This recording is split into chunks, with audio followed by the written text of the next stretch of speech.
Hey, what's up, guys? So we were talking about doing the installation on the 3.6 liters. So we are here in Spartanburg, South Carolina at Autumn's shop. Autumn is also one of the JS Alternator ambassadors. So she's gonna tell you a little bit about her shop. Hey everybody, I'm Autumn, aka Tink. My shop is Tinker Shop here in Spartanburg.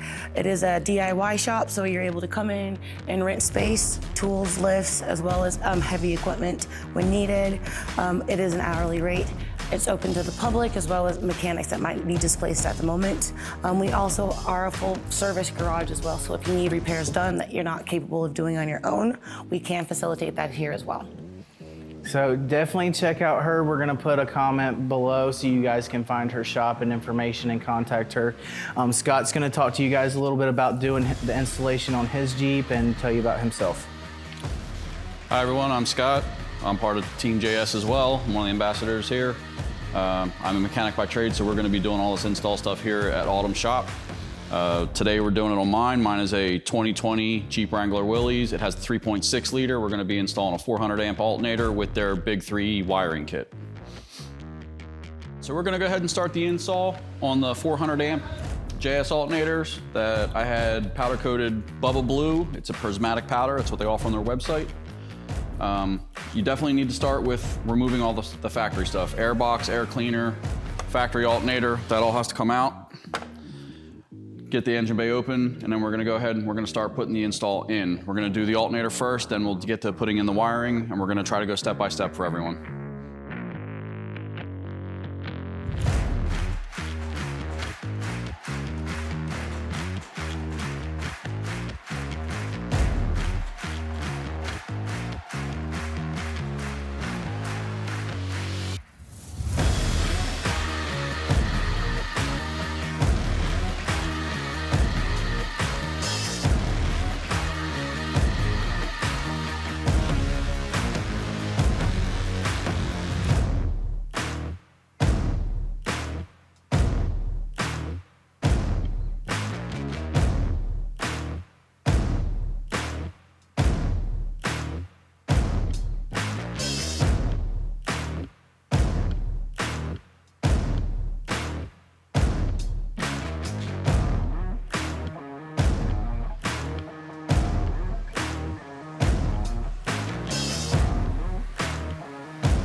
Okay, so the alternator is in. We're gonna start the wiring with the Big 3 wiring that you can get from JS Alternators on their website in addition to their alternators. You can get this product on that site. One tip though is while you're putting the alternator in, one of the ground wires does go through the casing to the engine bolt. You need to ground that one, so that's one you just slide onto the bolt when you're installing it. I didn't show that right away because I needed to put the alt in. We're gonna start now with running the grounds. The casing's gonna go to frame or body to ground it out. Then we're gonna do the positive, and then we'll do the negative terminal to fender area, which is grounding it to the frame.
So just got done putting in the big 3 wiring kit that comes from jsalternators.com.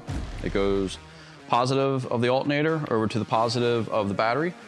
We have battery negative up to the fender here on the JL, which is the factory ground point. And then you have the casing wire that we installed earlier with the bolt that comes also over to the factory ground spot on the side up in the fender. Next, we're gonna just continue the reinstallation of everything. We're gonna put the belt back on. We're gonna go ahead and put the intake back on, tube and box. We'll plug everything back in. The good thing about these alternators is the wiring is in addition to all the factory stuff. You leave the factory wiring in place, this is in addition to it. So there is not modification to any of the electrical system. These alternators work with all of the factory computers. The voltage will be the same. You'll see it on your dash on the voltmeter. This is just supplying all this extra power and not gonna harm the Jeep or the computer at all. So all you're doing is upgrading, basically risk-free. We're gonna go ahead and keep going, and we'll check back in a little bit.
All right, so we just wrapped up all the final install, put the air box back in, the air intake, tightened everything up, belt's back on, everything's tensioned to where it's supposed to be.